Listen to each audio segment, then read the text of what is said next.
தலைவருக்கும் நடிகருக்கும் வித்தியாசம் தெரியாம ஆட்சியை நடிகர்கிட்ட கொடுத்துருக்காங்கன்னு ஒரு விமர்சனம் பண்ணியிருந்தாரு. விரக்தியின் வெளிப்பாடு, பொறாமை, எரிப்பு இதெல்லாம் ஒரு வாயிலேருந்து வந்திருக்கு. எந்த மாநிலத்தில் சினிமா இல்லை, எந்த மாநிலத்தில் திரைப்படம் இல்லை? கேரளாவில் இல்லையா? மேற்கு வங்கத்தில் இல்லையா? இல்லை எங்கே இல்லை? மகாராஷ்டிரா இல்லையா? இன்னும் சல்மான் கான் ஷாருக் கானை விட நடிகன், மம்முட்டி மோகன்லாலை விட நடிகன். அவன் நடிகனை பார்ப்பான், தலைவனை பார்ப்பான். இவர் யாருங்க? எல்லாரையும் கேள்வி கேட்குற, உன்னை கேள்வி கேட்குறேன். விஜயலட்சுமி செட்டில் பண்ணி முடிச்சிட்டிங்களா? சீமானுடைய அப்பா பேர்னா செந்தமிழனா? தெரியல சார். செபாஸ்டியன். அப்பாவுக்கே பேர் சொல்கிற ஆளுங்க இவங்கெல்லாம், பேர் வைக்கிறவங்க. நார்மலாக பேரண்ட்ஸ் தான் பையனுங்க சில்ட்ரனுக்கு பேர் வைப்பாங்க. இவர் ரொம்ப முத்தனவர், இவர் பிஞ்சிலே பழுத்தவர். சீமான் தன்னுடைய அப்பாவுக்கே பேர் மாத்துறாரு. சினிமாவில் விஜய் தான் நமக்கு தெரியும். காரைக்குடியில் இவரே மாதிரி ஒரு மென்டல் அங்கே இருக்கிறான். மென்டல்லாம் எச் ராஜான்னு சொல்லி BJP one of the big leaders. வைத்தறிச்சல். நம்ம 16 வருஷமாக கஷ்டப்பட்டு நாம் தமிழர்னு ஏதோ உருட்டிக்கிட்டு பண்ணோம். கடைசியில் 8% 4% ஆனது தான் மிச்சம்.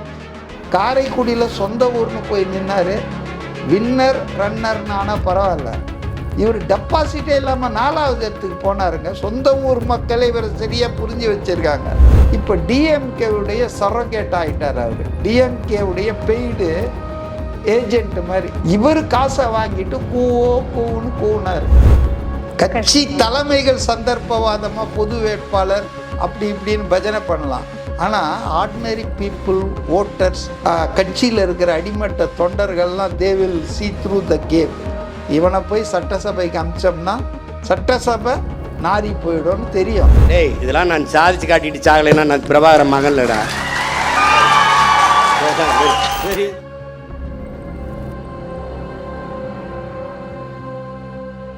ஜாம்பவான் நேயர்களுக்கு வணக்கம். நான் உங்க தீபிகா. இன்றைய நிகழ்ச்சியின் சிறப்பு விருந்தினர் அரசியல் விமர்சகர் மதிவாணன் அவர்கள். வணக்கம் சார். வணக்கம் சார். நேற்று சீமான் அவர்கள் பேசின விஷயம் நீங்க பார்த்துருப்பீங்க. அதுல என்ன சொல்லியிருந்தாருன்னா, தலைவருக்கும் நடிகருக்கும் வித்தியாசம் தெரியாம ஆட்சியை நடிகர்கிட்ட கொடுத்துருக்காங்கன்னு ஒரு விமர்சனம் பண்ணியிருந்தாரு. இதை எப்படி சார் பாக்குறீங்க? விரக்தியின் வெளிப்பாடு, பொறாமை, எரிப்பு இதெல்லாம் ஒரு வாயிலேருந்து வந்திருக்கு. நடிகர்கள் என்பவர்கள் ஒன்றும் சமூகத்தில் தீண்டத்தகாதவர்கள் அல்ல. Like engineers, like doctors, like any other professionals. Actors also சமூகத்தில் ஒரு பிரதிநிதி தான். அதனால் நடிகர்கள் ஏதோ நாட்டுக்கு நல்லது அவர்கள் அல்ல, நாட்டுக்கு அவங்க கெடுதலானவங்கன்னு சொல்கிறதுக்கு சீமானுக்கு யோகியதை இல்லை. ஏன்னா சீமானும் அந்த ஃபிலிம் இண்டஸ்ட்ரியில் அசிஸ்டன்ட் டைரக்டராக வண்டி கட்டிட்டு குப்பை கொட்ட முடியாமல் தான் இப்போ நடிக்கவும் நடிக்கிறார் அவர் சில படங்களில். இந்த கேட்டகரியில் பார்த்தா அவரையும் அவர் சொல்லிக்கிறார் தான், செல்ஃப் கோல் தான் நான் நினைக்கிறேன். அடுத்ததுங்க தமிழ்நாட்டில் அது அண்ணாதுரையாக இருக்கட்டும், கருணாநிதியாக இருக்கட்டும், ஸ்டாலினாக இருக்கட்டும், எம்ஜிஆர் இருக்கட்டும், ஜெயலலிதா இருக்கட்டும், ஓபிஎஸ் சிபிஎஸ்லாம் நடிக்கலை. அவங்க நடித்த யாரும் பார்க்க மாட்டாங்க, அது வேறு விஷயம். நான் சொன்ன இந்த சீஃப் மினிஸ்டர்ஸ் எல்லாமே ப்ரொஃபஷ்னலாக சினிமாலேருந்து வந்தவங்க. எஸ்பெஷலி நான் சொன்னவங்கெல்லாம் நடிச்சிருக்காங்க. ஒரு படமோ 1.5 படமோ நடிச்சிருக்காங்க. ஸோ அப்போ அவங்களெல்லாம் இவர் குறை சொல்கிறாரா? என்ன அர்த்தம்? அதாவது ஏன் இப்படி சினிமா இண்டஸ்ட்ரியிலேருந்து வந்த ஒரு ஆள் இன்றைக்கும் நடிச்சிட்ருக்கிறாரு சின்ன சின்ன பாத்திரங்களில். அவர் ஏன் இப்படி பாயிறாருன்னா, உதயநிதி இருந்தப்போ பாயலை. உதயநிதியும் முன்னாள் நடிகர் தானே, துணை முதல்வராக இருக்கலாமா? அதாவதுங்க சீமானுக்கு விஜய் அவர்கள் முதல்வராக முதல் தேர்தலிலே ஜெயிச்சு மிகப்பெரிய அரசியல் ஆளுமையாக உருவெடுத்தது அவரால் தாங்கிக்க முடியலைங்க. எப்படி திமுகவினரால் தாவேக்காவின் வெற்றியை, ஆட்சி அமைந்ததை இன்னமும் அவங்களால ஜீர்ணிக்க முடியாமல், ஏற்றுக்க முடியாமல் புதுவெளியில் கதறிட்டு இருக்காங்களோ, அதே மாதிரி தான் சீமானாலையும் தன்னால் ஜெயிக்க முடியலன்றது இன்னும் அவருக்கு சோகம். சொந்த ஊரில் போய் நின்னார் காரைக்குடியில். சரி, வெற்றி தோல்வி ஜனநாயகத்தில் சகஜம்தாங்க. ஆனால் கொளத்தூரில் கூட தான் ஸ்டாலின் தோத்துட்டார். பட் அவர் 2வது இடத்துக்கு வந்தார், வின்னர் இல்லைன்னா ரன்னர். ஆனால் இவர் ரன்னரும் இல்லை வின்னரும் இல்லை, காரைக்குடியில் 4வது இடத்துக்கு போய் டெபாசிட்டை இழந்தார். இதுதான் இவருக்கு மக்கள் மத்தியில் இருக்கிற செல்வாக்கு, சொந்த ஊர்லேயே இருக்கிற செல்வாக்கு.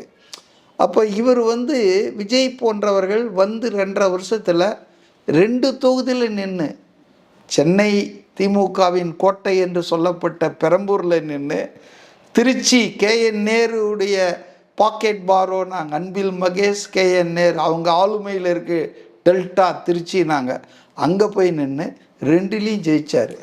அப்போ இது வைத்தறிச்சலாக இதில் 16 வருஷமாக என்னென்னோ குட்டிக்காரனெல்லாம் போட்டு பார்த்துட்டாரு. நாம் தமிழர்ன்றார், நான் தான் அதிபர்ன்றாரு, தமிழீழத்தை இங்கே கொண்டு வருவேன்றாரு. ஆனால் அவர் மக்கள் அவரை ஒரு ஏமாற்றுக்காரராக, அவரை ஒரு மோசடிக்காரராக தான் பார்க்குறாங்க, குணக்கேடராக தான் பார்க்குறாங்க. பொதுவெளியில் மக்கள்கிட்ட பேசி பாருங்க, அவரை பற்றி ஒரு நல்ல அபிப்பிராயமே இருக்காது. இந்த அழகில் அவர் என்ன கதையெல்லாம் சொல்கிறாருன்னா, ஆரம்பத்தில் இப்போ இல்லை, தம்பி விஜய் அரசியலுக்கு வருவார், நானும் அவரும் சேர்ந்து தமிழ்நாட்டையே மாற்றுவோம், நான் முதல்வராக இருப்பேன், தம்பியை துணை முதல்வர் ஆக்குவேன், இப்படிலாம் நிறைய காக்கா குருவி கதையெல்லாம் சொல்லிகிட்டு இருந்தார். கனவு கண்டார். முடவன் கொம்பு தேனுக்கு ஆசைப்பட்ட மாதிரி சீமான் அரசியலில் ஒரு முடவனுங்க. அவர் ஆட்சிக்கும் அதிகாரத்துக்கும் ஆசைப்படுறதுன்றது கொம்பு தேனுக்கு ஆசைப்படுற மாதிரி தான். அதனால் அந்த ஆற்றாமையின் வெளிப்பாடு ஆத்திரம், பொறாமை தான், வேற என்ன இதில் இருக்குது சார்? இப்போ இதில் இன்னொரு விஷயமும் என்ன அப்படின்னா, நீங்களே சொல்லியிருந்தீங்க விஜய் அவர்கள் 2 தொகுதி அப்படின்னு சொல்லிட்டு, அதை தான் அவர் குறிப்பிட்றாரு. ஆரம்பத்தில் நீங்கள் படம் நடிக்கும் பொழுது ஜோசப் விஜய் அப்படின்னு சொல்லி குறிப்பிடல, இப்போ ஜோசப் விஜய்னு குறிப்பிடுறீங்க. ஸோ அதுக்கான அர்த்தம் என்ன? ஏன் நீங்கள் பெரம்பூர் தொகுதியில் நின்னீங்க, ஏன் நீங்கள் திருச்சி கிழக்க சூஸ் பண்ணீங்க அப்படின்னு பல கேள்விகளை எழுப்பியிருந்தாரு. இதுக்கு உங்களுடைய பதில் என்ன சார்? இல்லை, இவருக்கு ஏன் பதில் சொல்லணும்? இவர் யார்? அட்டர்னி ஜெனரலா? இவர் யாருங்க? எல்லாரையும் கேள்வி உன்னை கேள்வி கேட்குறேன். விஜயலட்சுமிக்கு செட்டில் பண்ணி முடிச்சிட்டிங்களா? நடிகை விஜயலட்சுமி மேட்ரு ஓவர் ஆயிடுச்சா? இப்படி கேட்டால் பதில் சொல்லுவாரா? அரசியலாக பேசணும். முதல்ல இவருக்கு என்ன யோக்கியதை இருக்குது மற்றவங்கள கேள்வி கேட்குறதுக்கு? சரி, நீங்கள் கேட்டதால் இப்போ நான் சொல்கிறேன். இப்போது ரஜினிகாந்த்னு ஒருத்தர் இருக்கார் இல்லையா? சரி, அவருடைய இயற்பெயர் என்ன தெரியுமா? அவர் ஒரு மராட்டியர். மராட்டியத்தில் பிறந்து கர்நாடகத்தில் வளர்ந்தவர், தொழில் செஞ்சவர். அவர் பேர் சிவாஜி ராவ் கைக்வாட். தெரியுமா உங்களுக்கு? இது கேள்விப்பட்டிருக்கோம் சார். சினிமாவுக்காக இதெல்லாம் வேலைக்கு ஆகாதுன்னு நிறைய பேர் வட இந்திய நடிகைகள் பேர்லாம் கூட மாற்றி வைக்கிறாங்க, டைரக்டர்கள் பண்ணுறது அது. அப்போ அதனால் ரஜினிகாந்த்னு அவர் அறியப்படுகிறார். இன்றைக்கும் எனக்கு தெரியாது அவர் கெசட்டில் இந்த பேரை மாற்றிக்கிட்டாரா, இல்லை பழைய பேர் ஸ்கூல் சர்டிஃபிகேட்லலாம் இருக்கிற பேர்லேயே செக்கில் கையெழுத்து போடுறாரா என்னன்னு நமக்கு தெரியாது. ரைட்டுங்களா? ஸோ ஒருத்தருக்கு என்ன பேர்? இப்போ சீமானுடைய அப்பா பேர்னா செந்தமிழனா? தெரியல சார். செபாஸ்டியன். அப்பாவுக்கே பேர் சொல்கிற ஆளுங்க இவங்கெல்லாம், பேர் வைக்கிறவங்க. நார்மலாக பேரண்ட்ஸ் தான் பையனுங்க சில்ட்ரனுக்கு பேர் வைப்பாங்க. இவர் ரொம்ப முத்தனவர், இவர் பிஞ்சிலே பழுத்தவர். சீமான் தன்னுடைய அப்பாவுக்கே பேர் மாத்துறாரு, செபாஸ்டியனை செந்தமிழன் ஆக்குனார். சரி, சீமான் பேர் என்ன?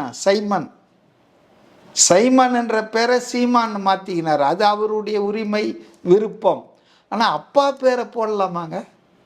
இப்படியாப்பட்ட ஆட்கள் இவங்கெல்லாம். அதனால் இவங்களுக்கெல்லாம் அதெல்லாம் யோக்கியதை இல்லை. 2வதுங்க, ஜோசப் விஜய்ன்றது தான் அவருடைய இயற்பெயர். ஜோசப் விஜய், சந்திரசேகர் ஜோசப் விஜய் தான் அவருடைய இயற்பெயர். அவர் ஒரு கிறிஸ்தவ குடும்பத்தில் பிறந்தவர், எல்லா மதத்தையும் மதிப்பவர், எல்லா மதங்களையும் நம்புறவர், மத நல்லிணக்கத்தில் பெரிய பற்றுள்ளவர், எம்மதமும் சம்மதம்னு நினைக்கிறவர். அவர் ஒன்றும் மத வெறியர் இல்லை, அவர் எந்த வெறிக்கும் ஆளாகாத ஆள். சரி, காலேஜில் லயோலா காலேஜில் படித்தார். அவருடைய ரெக்கார்டில் என்ன இருக்குது? ஜோசப் விஜய் தான் இருக்குது. சினிமாவில் நடிக்கும்போது பெயர் மாற்றுவாங்க, எப்போவுமே சுருக்கமாக இருக்கணும்னு நினைப்பாங்க. எம்ஜி ராமச்சந்திரன் மாட்டாங்க, எம்ஜிஆர்.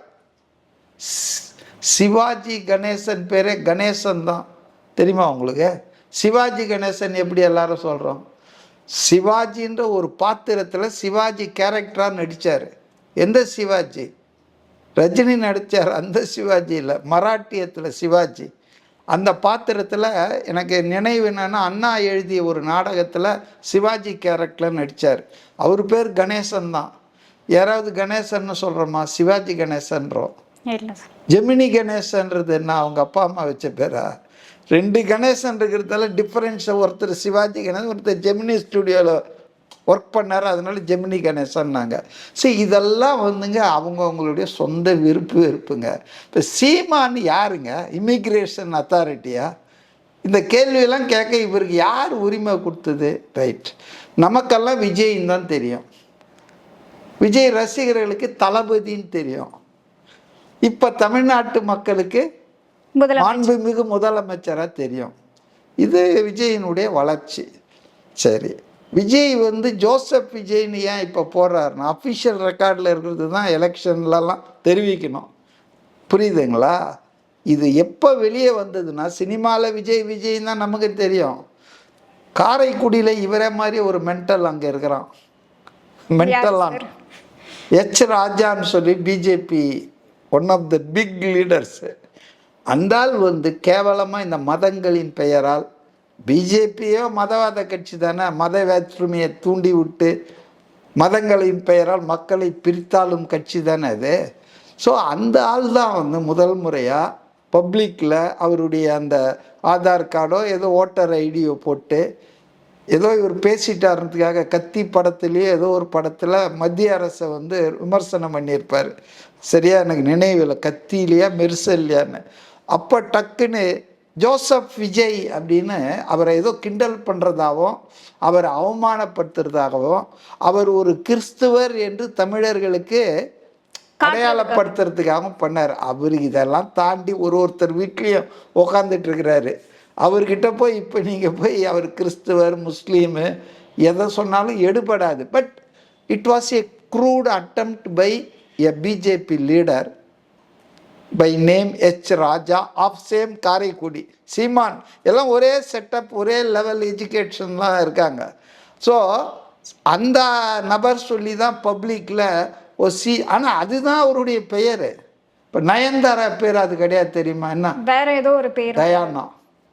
சினிமாவுக்காக பேரை மாற்றிக்கிறதுன்றது இது யூஸ்வல் நாடகம். இந்த ஆள் சினிமா ஃபீல்டிலேருந்து வந்தாலும் இவர் பேரையே இவர் மாற்றிக்கின்னு இவங்க அப்பா பேரையே மாற்றிக்கினாலுக்கு இதெல்லாம் கேட்குற யோகியதை இருக்குதா? நோக்கம் என்ன? வைத்தறிச்சல். நம்ம 16 வருஷமாக கஷ்டப்பட்டு நாம் தமிழர்னு ஏதோ உருட்டிக்கிட்டு பண்ணோம், கடைசியில் 8% 4% ஆனது தான் மிச்சம். காரைக்குடியில் சொந்த ஊர்னு போய் நின்னார், வின்னர் ரன்னர்னு. ஆனால் பரவாயில்ல, இவர் டெபாசிட்டே இல்லாமல் 4வது இடத்துக்கு போனாருங்க. சொந்த ஊர் மக்களை இவரை சரியாக புரிஞ்சு வச்சுருக்காங்க. அதனால் அவருக்கு வைத்தறிச்சல், பொறாமை. விஜய் அரசியலுக்கு வருவாரா வரணும் அப்படின்லாம் பேசிகிட்டு இருந்துட்டு, அப்போ அவர் நடிகர் இல்லையா? இல்லைப்பா அவர் சினிமாவில் இல்லையா? அவர் என்ன இன்ஜினியராக இருந்தாரா விஜய்? இவர் அரசியலுக்கு தம்பி வரணும்னு சொன்னப்போ காழ்ப்புணர்ச்சிங்க. இது ஒன்று. இன்னொன்று என்னென்னா, இப்போ டிஎம்கேவுடைய சரோகேட் ஆகிட்டார் அவர். டிஎம்கேவுடைய பெய்டு ஏஜென்ட் மாதிரி. எப்படி சார் சொல்கிறீங்க? திமுக அட்டாக் பண்ண மாட்டார், ஃபுல் அட்டாக்கு இப்போ பண்ணுறதாவது புரிஞ்சிக்கலாம். ரூலிங் பார்ட்டி சீஃப் மினிஸ்டர் ஆளுங்கட்சியை தான் ஒரு எதிர்கட்சி விமர்சனம் பண்ணோன்னு. ஆனால் மே 4ஆம் தேதிக்கு முன்னால் தேர்தல் பீரியடில் இவரும் அந்த சேட்டை துரைமுருகன், இன்னொரு ஆள், ஒரு இடும்பாவனம் ஒரு ஆள், இவங்கெல்லாம் யாரை அட்டாக் பண்ணாங்க தெரியுமா? அதுவரையில் ஒரு தேர்தலிலும் நின்றுறாத, போத் அசம்பிளி அண்ட் பார்லிமெண்ட் நான் சொல்கிறேன், எந்த தேர்தலிலும் நின்றுறாத, எந்த அதிகாரத்திலும் அமர்ந்திராத, நிர்வாகத்தில் பங்கெடுக்காத ஒரு புத்தம் புதிய கட்சி. நீங்கள் 60 வருஷமாக தமிழ்நாட்டை மாறி மாறி ஆண்ட திமுக அதிமுக விமர்சனம் பண்ணால் புரிந்து கொள்ள முடியும். அதிமுக கூட போன வாட்டி விமர்சனம் பண்ணுறதுக்கு நியாயம் இல்லை, ஏன்னா அது ஆளுங்கட்சி இல்லை. ஒரு எதிர்கட்சி ஆட்சியில் இருப்பவர்களுடைய போதாமை, நிறை, குறை, தவறுகள், ஊழல்கள், முறைகேடுகள் இதை தானே அம்பலப்படுத்தணும். கண்டிப்பா. ஆனா இவங்க என்ன பண்ணாங்க கேட்டீங்கல்ல, பதில் நான் சொன்னேன்னா, தாவேக்காவை விமர்சனம். இவங்க வந்து பணத்தை வாங்கிட்டு திமுக கிட்ட, திமுகவும் விமர்சனம் பண்ணாங்க, அவதூறு பண்ணாங்க, என்னென்னோ பண்ணாங்க. ஆனா அவங்களால செய்ய முடியாத சில நேஸ்டி ஜாப் இருக்கும் தெரியுங்களா, ஆக்வர்ட், மக்கள்கிட்ட கெட்ட பேர் வந்துடும் சிலதெல்லாம் செஞ்சா. அந்த மாதிரி நேஸ்டி ஜாப் எல்லாம் அவுட் சோர்ஸ் பண்ணிட்டாங்க நாம் தமிழருக்கு. இவர் காசை வாங்கிட்டு கூவுன்னு கூவுனாரு. இன்னைக்கு விமர்சனம் பண்ணுறதை நான் தப்புன்னு சொல்ல மாட்டேன். ஏன்னா is one of the opposition party, TVK is a ruling party.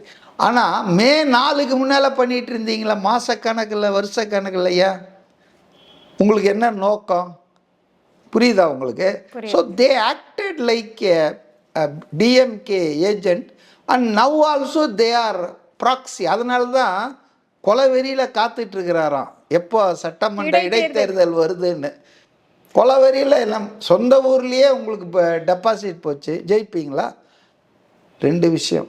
அம்பாசமுத்திரத்தை ஏன் இவர் செலக்ட் பண்ணுறாருன்னா, மற்றவங்களெல்லாம் உள்நோக்கம் சொல்கிறது விடுங்க, முதல்ல முதுவை நீ பார்த்துக்க. அங்கே இவர் சமூகத்தை சார்ந்தவர்கள் பெரும்பான்மையாக இருக்காங்க. இல்லைன்னா பெருந்துறையில் போய் நில்லுங்க, மதுராந்தகத்தில் போய் நில்லுங்க.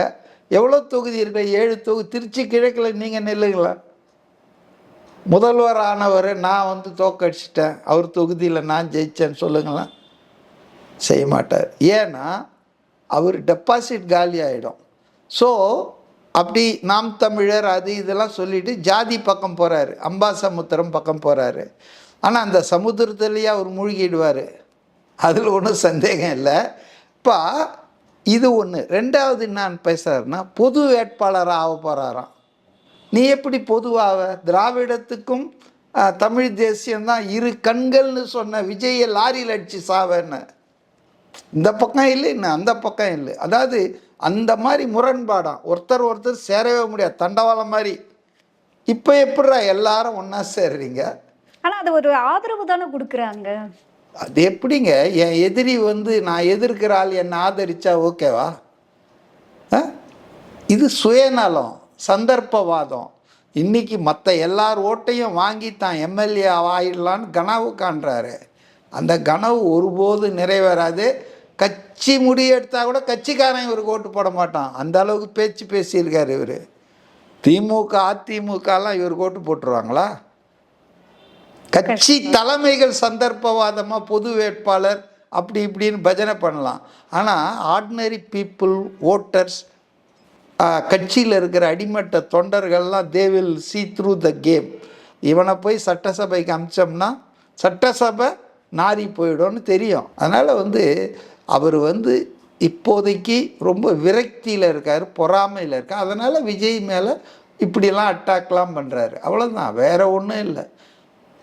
பெரியார் மண்ணுன்னு சொன்னதுக்கே பெரியாரே மண்ணுன்னு சொன்ன ஆள் தாங்க. அவங்கள போய் திமுக ஆதரிச்சதுன்னா அப்போ 2 பேரும் எந்த அளவுக்கு பாஜக ஆதரிக்குமா?